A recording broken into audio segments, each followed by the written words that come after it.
Welcome back to another technical deep dive here in the debug zone.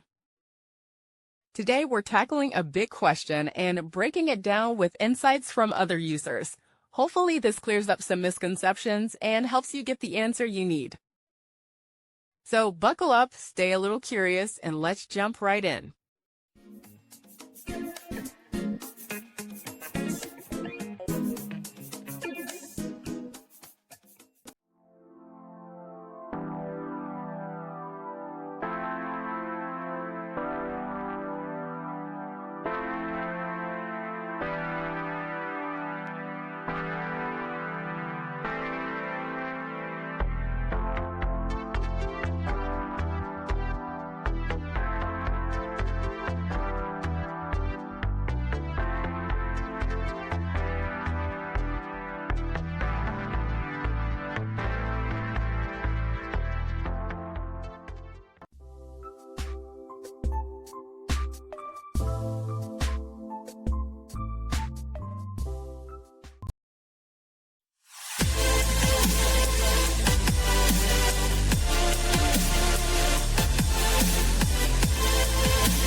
And that's a wrap.